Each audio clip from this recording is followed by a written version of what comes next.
Hey, I'm Cebeaux, and we're finna discuss PC Live 2024 that happened this past weekend in Atlanta, Georgia.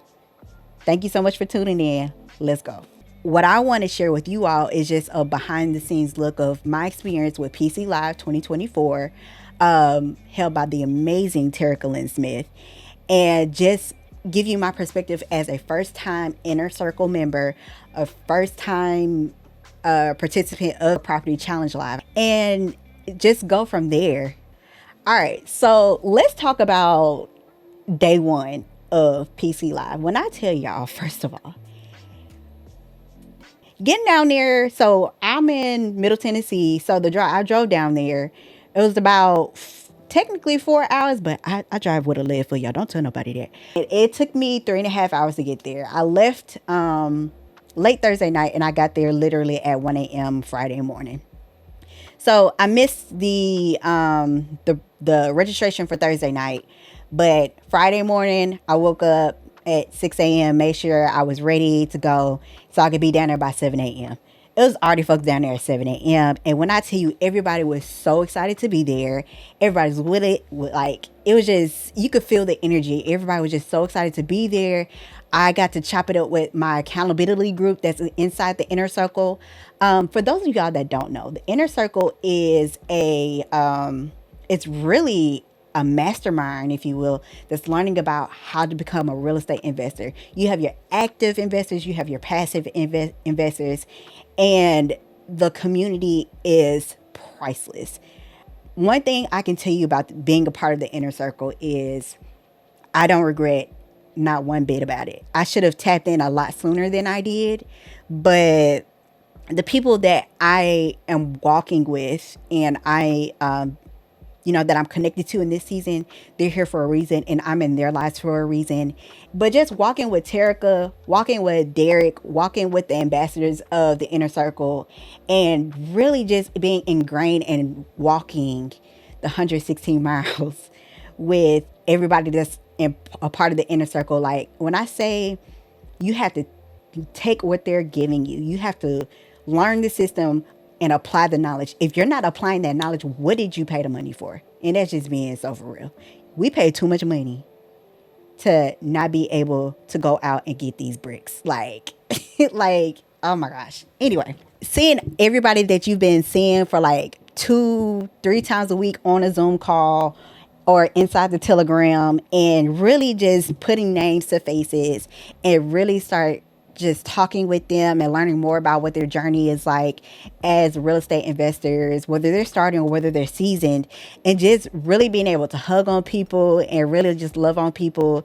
It's priceless.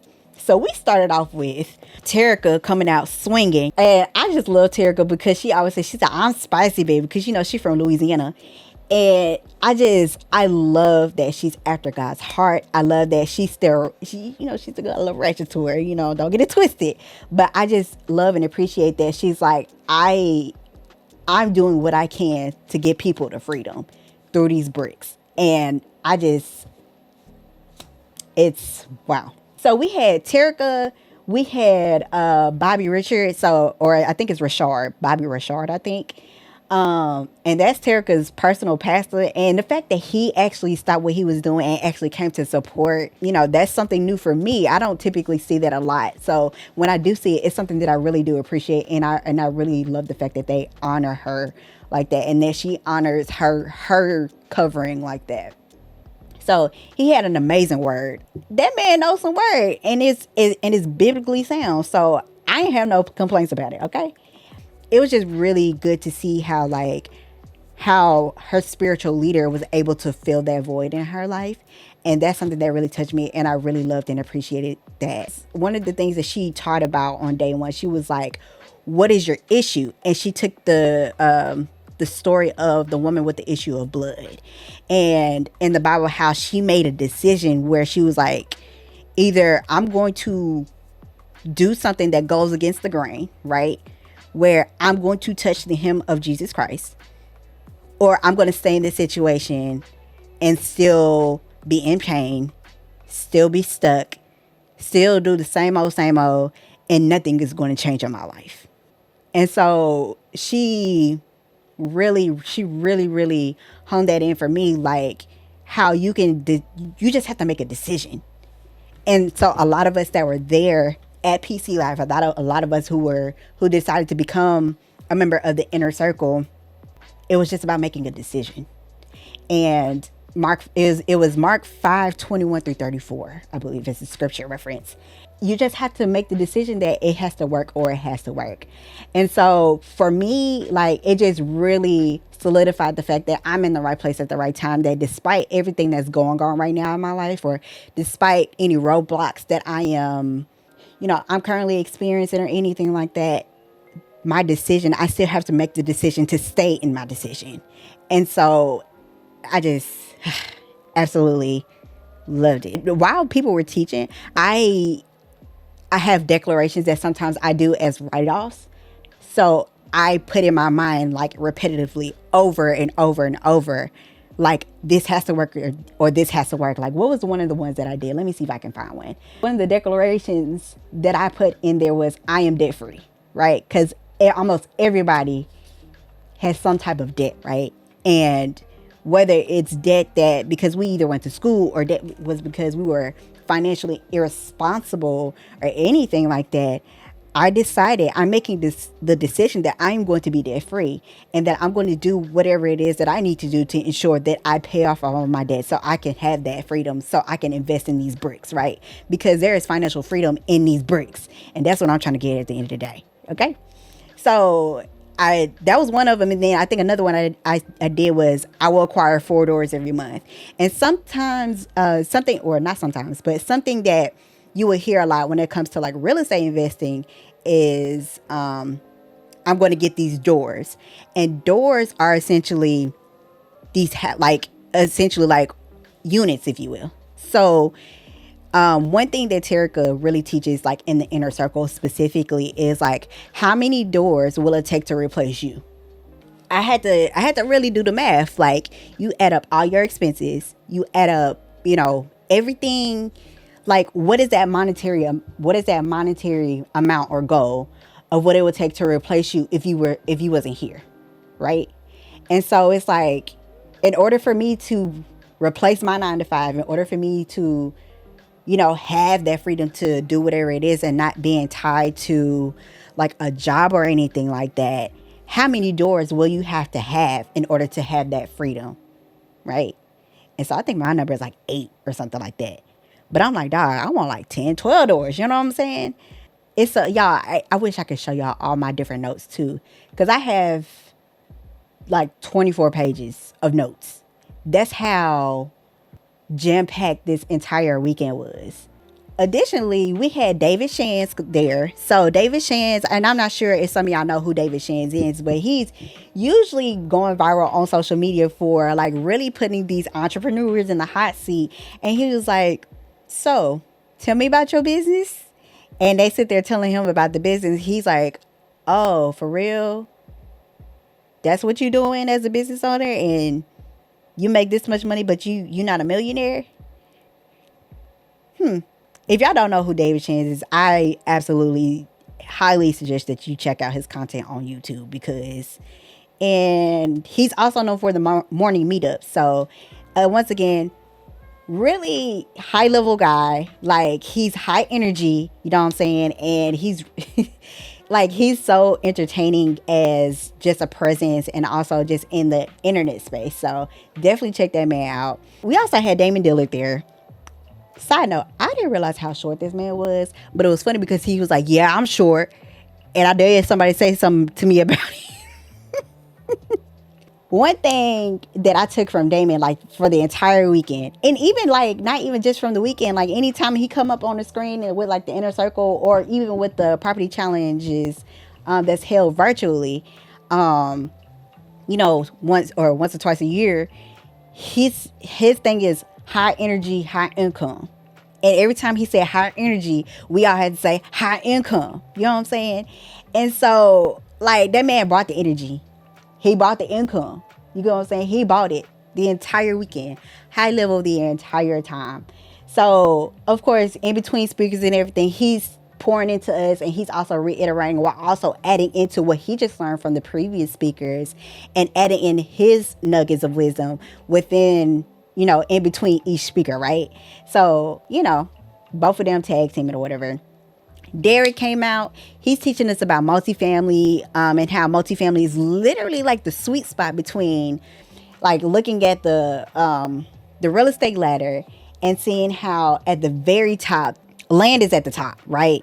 And at the very bottom, wholesaling is, at the very bottom of the real estate ladder.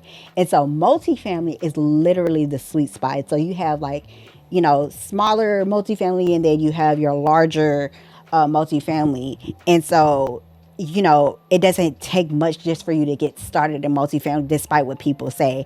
There are ways for you to really get into there. But of course, he taught the acronym POOR, POOR, passing on opportunities repeatedly. And so, for those of y'all that are part of my Twitch community, right, this is why I be on y'all about stop saying you poor and stop saying you broke. Because if you saying you poor, that means you passing on opportunities repeatedly. And whose fault is that, really? Okay? So really teaching on just how multifamilies is really where anybody should aim to be at. You have your different avenues of where you want to do your real estate investing, but really multifamily is really for real where it's at, for real. You had Tony Bailey come out teaching us on how to be our own bank. And so if anybody is not aware of what being your own bank means, this is with the infinite banking mechanism. So essentially you're getting a whole life insurance policy that pays out dividends. So really you're able to pay money into this insurance policy, and then you can loan against it essentially. But while the money is in there and while you're paying back that money still builds up. So that way you can take the money that you're paying in and pay off any debts or any cost that you may occur while you're trying to acquire real estate, for example. So it's a really fascinating concept, and becoming your own bank absolutely needs to be taught, because a lot of people don't know about this concept. A lot of people don't really understand how you can leverage your own money so you can get out of debt, so you can pay down things and have the economic freedom that we all know that we deserve. After Tony, Damon came back out, of course, and he asked us, he said, because you showed up for PC Live, here's what transpired in my life. And so he had us either say this audibly out loud or write it out. And so what I said was, because I showed up for PC Live, here's what transpired in my life. I said I became debt free. I said I obtained my first property, investment property, I should say. I gained lifelong Kingdom Daniel friendships. I became my own bank. I empowered others to expect more, and I got closer and collaborated with ambassadors. And I probably should have been more specific about what I meant by ambassadors. But in this moment, when I mean by ambassadors, I mean ambassadors for Christ, because Jesus is really important to me. And so I love being able to talk about God and to talk to other people about who God is in my life. So that's something that, Damon really imparted into me at this moment of day one. Keep in mind, this is still day one. This ain't even everybody for real. When I say day one was jam-packed, all the days was jam-packed, back to back, okay? But just imagine you're there in real time and you're seeing these people who have broken down these barriers and, broken off the generational curses and everything. And you're really seeing that in real time. You really get to see them while they're talking on the stage, while they're imparting their wisdoms and everything. You really get to see dang, I can be that too. I can do that too. I just have to make a decision. After Damon came out, with his wisdoms, next was the women's panel. So these are all real estate developers. And this was a soulful talk style. So we had Palmy Kitty, Kiana Watson, Priscilla Facey, and Pastor Shamika Daniels. This panel was fire. Let me tell you something. Palmy Kitty, when I say she's a billion. She's about to be on track to be like a billionaire real estate investor developer. When I say these folks is like, I'm sitting here looking like, dang, I'm tripping. Like, I'm tripping. They shaking stuff for real, for real. These women is out here. They making buku money. They are like legit like going after anything that they set in their mind to, and really changing the game when it comes to real estate and being the faces of real estate development. Like these are black and women of color just doing the thing. And I think if I remember correctly, I think Priscilla Facey is based out of Canada. So, and it's these women just ain't based in the US. Like these women, like, you got folks from all over doing the thing, you know what I'm saying? So they was dropping nuggets and nuggets of wisdom. So this made me further realize, like, okay, I'm absolutely in the right room, because you in a room with billionaires. These folks got money. And these folks, and I'm gonna get into this a little bit later on day 2, but they was like, oh, you brought a deal to the table, I want in on this deal. Like, who's really doing that these days, for real? It pays to have access to the rooms, to these type of rooms. That panel was absolutely fire. One big nugget that I really pulled from this panel, and this was something that Palmy said. She said, pretend there's no door, quiet the noise, and just push forward. And I'm like, dang, what doors am I saying is there, for real? And I really had to think about that. I'm telling y'all, it really pays to be in a room. If there's one thing that I can just say to get y'all to understand, it pays to be in these type of rooms. It pays for you to be surrounded by these people who are willing to help you shift your mindset, shift the outcome, so you can get to where you need to be. We had some people from the inner circle come up and speak. So these were some of the ambassadors who've been a part of the program. So some of them are like OG, some of them were like from Cycle 2. And so they're really teaching about, some concepts. So we had Brandy, she came in and talked about wholesaling. We had Asia come in talking about fixing flips, and then we had Nia come in talk about buying holds, the BRRRR method. So if y'all don't know what the BRRRR method is BRRRR. So it's buy, rehab, rent it out, refinance, and then repeat. So that's what the BRRRR method is. After we had some of the people from the inner circle come in, we had Tiffany Montgomery come out and give us the word from the Lord. Okay, now the folks in my Twitch community kind of know that I talk about Tiffany often. I talk about how Tiffany has really changed my life, and how she has emboldened me to really talk about God a lot more, be more about God's business, because kingdom business should be my business, right? I visited Millions Conference earlier this year, and specifically February of this year, early March. And so she was also here at PC Live. And so she's, one thing that she always teaches about, that ease is prosperity. Having ease is a form of prosperity. Having prosperity is ease. She said that her word was more like a root beer float, taking two different concepts that seem to be different, but when they come together, it comes together like a root beer float. So you have your ice cream, and then you have your root beer, which on its own are two different things, but they come together to make this dessert that's, something that's, a treat, right? She really talked about how her first real estate investment deal, she got a haircut. And I mean a big old haircut. And it was because of loyalty idolatry. And what she means by that is because you're so loyal to people that it becomes an idol, right? And so you don't really vet people because you're so loyal to certain people, because you think, oh, because I have history with them and I have this loyalty with them, I don't vet them, or I've made it into an idol so much so that it's actually there to harm me instead of really bless me. She purchased a property for $100,000.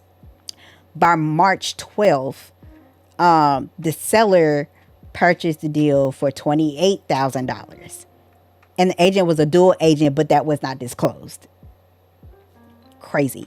Now, when you're dealing with dual agents, they're supposed to disclose, like, hey, I'm representing both the seller and you as the buyer. They didn't disclose that. So they purchased the property for $28,000, but Tiffany had bought it for $100,000. So you can see kind of like where this is going, right? And then, not to mention, the property was also scheduled to be demolished. So it was a lot going on with this property. Either way it goes, she talks about the story and how eventually she got connected with Terrica, because she didn't come with the expectation that, Terrica was like this big real estate developer and everything like that. She was just like, whenever I meet people I don't meet people, or I don't make relationships with people about what they could do for me. I make relationships based off, just off of who you are. Like, I don't come expecting anything from anybody, essentially. Eventually, she had a friend who was like, hey, do you mind if I let Terrica look at this contract? No movement was happening with this property because it was during COVID. It was during 2020, the pandemic. Eventually, Terrica reviewed the contract and she was like, you need to come down here. We need to meet about this property.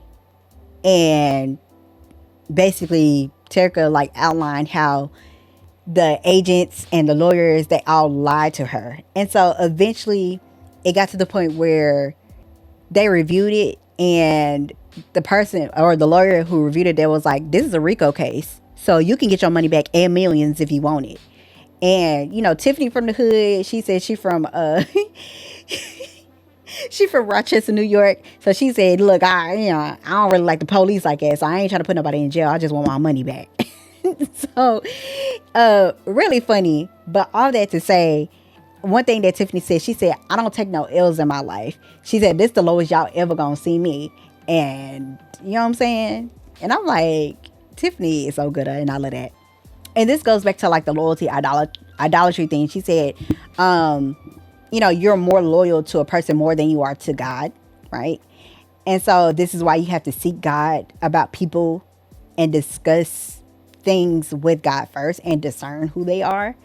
And she said, if you are a person where you say that you can't trust people, that's really your fault. Because if you have a relationship with God like you say you do, God gave you red flags about that person. So you should be able to trust people again, because you should be going to God to discern who they are. And you should be going to God to really discern, or, asking God, like, hey, should I be connected to these people? Are these people in my season? And, are these people a part of my life for a reason? And we have to kill the spirit of poverty. The spirit of poverty, makes us make decisions that aren't of God. And she used the scripture reference of Psalms 41. You have to think that because I'm in a poor situation now, it doesn't mean that I belong there. And so Tiffany, she gave her story about how she was about to go get food stamps. She's about to get on government assistance. And she was at the office. She said, I ain't have a pot to piss in or a window to throw it out of. She was like, she got there down at the office and she was like, I don't belong here. And so she left. I think she said one of her family members had called her and was like, don't be too prideful to ask for help. And she was like, yeah, that's sound advice, but that advice didn't apply to me, because if I would have got on government assistance, I would have still, and that would have kept me there. But now I'm a multimillionaire. Another point she said, you got to take responsibility. We give power away when we become a victim. Yeah, things that have happened to us were horrific. Things that should have never happened to us, they happen.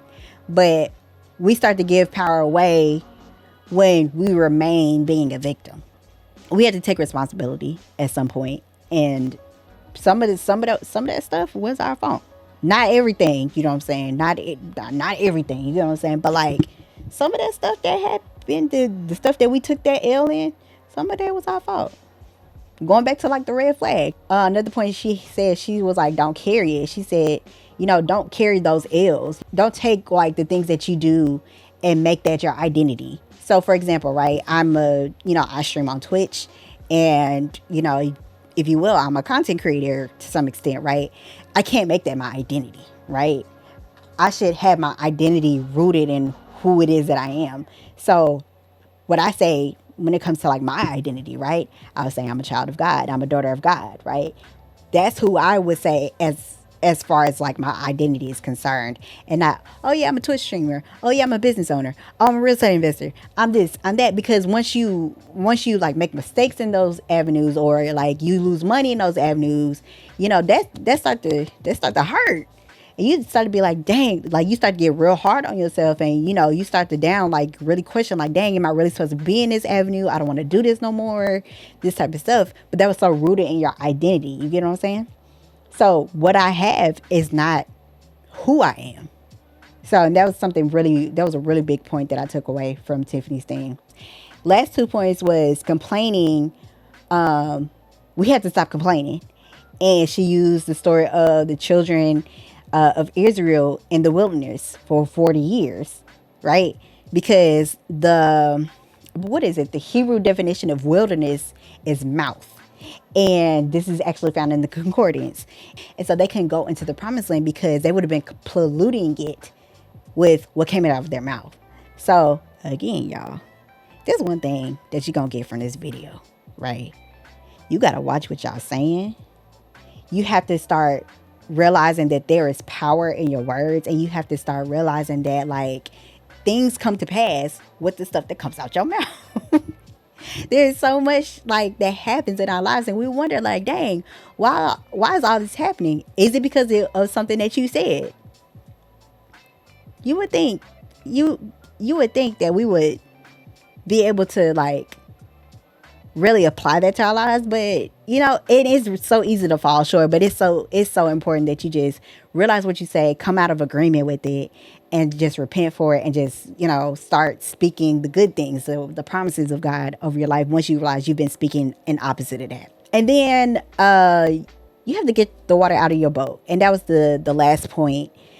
A lot of times we have water in our boat because we allowed the water to get into our boat, and now our boat is sinking. And so we have to really just have to have a come to Jesus moment and ask God to help us get the water out the boat, so we can start floating again, and so we can get to the destination that we really need to be in. Oh, that was another thing. So I realized that I realized this. Tiffany got her money back. Cause you know what she did as a true daughter of God, right? She went down, her and Terrica, they went to the building, right? They put their hands on that building and prayed on that building, and they told that building to give back every last cent that Tiffany was owed. So she got her money back. And that was after they put their hand against that building and prayed on that building to cough back up all that money that Tiffany was owed. So this is now the evening of the first day of PC Lives. That evening was for those who bought a titanium ticket and for the inner circle. And y'all, we got to see Genuine. So Genuine came down, and he still sounds amazing as a singer. He said he's like 50 something. Now, he wasn't like doing like all the, the pop locking and all that. He was just real cool. He was real chill singing and everything. Like, it was a vibe. And, we had nice little refreshments, and we're all just, talking to each other, like both the inner circle and people who bought a titanium ticket to PC Live. And so it was really, really fun. Being able to see Genuine. And mind you, what I heard people say, I was hearing people say, yeah, we finna see Genuine. We finna see Genuine. And so I was like, oh, so he just in Atlanta. So y'all finna go to the concert that's in Atlanta. I didn't know it was, I wasn't thinking like, oh yeah, Genuine finna be at PC Live. Like, I was like, oh, he in a concert in Atlanta or something, child. Whatever. Oh, he's here. Really cool dude. I was gonna get in line to take a picture with him, but then I was like, I don't feel like standing in a line to take a picture, so I didn't take a picture with him. But he was really nice though. Yeah, that was day one of PC Live, for real, like for real. Like like I said, jam packed. Meeting like people in my accountability group for the first time, and sitting with different people that's in the inner circle, and being like, oh, I've seen you on the Zoom calls and I love the way that you execute on everything. I love the way how I love your different perspectives and all that kind of stuff. Really, really, really, really enjoyed every little thing. Oh, also, I got this. Everybody in the inner circle got this. Of course, we got these shirts right here, right? It's an inner circle investor, right? We also got these jackets. I'm finna go get it and show y'all. Hold on. We got these amazing jackets, right? These joints is fire, okay? It's a buildings over bills. It's a ownership on the sleeve right here. It got dice on the other side because we playing Monopoly in real life, okay? And then on the back, it's a inner circle investor, okay? Because we playing Monopoly in real life, okay? Period. Woo Chile. So that was that was day one. Man. So yeah, as you can tell, I've been running off at the mouth for quite some time for day one. So we're gonna take a quick break. If you're not subscribed already, be sure to hit that subscribe button, hit the bell notification, do all the things, do all the doohickeys and whatnot. I plan on making more content, whether it's going to be about me in another conference, or whether I'm going to be live streaming video games. I'm not sure what it is, but y'all will see me soon. So once again, subscribe, hit the bell notification so you get all the things, all the bells and whistles and things of that nature. And I appreciate y'all for watching this video. I love y'all, and I'll talk at y'all later. Bye.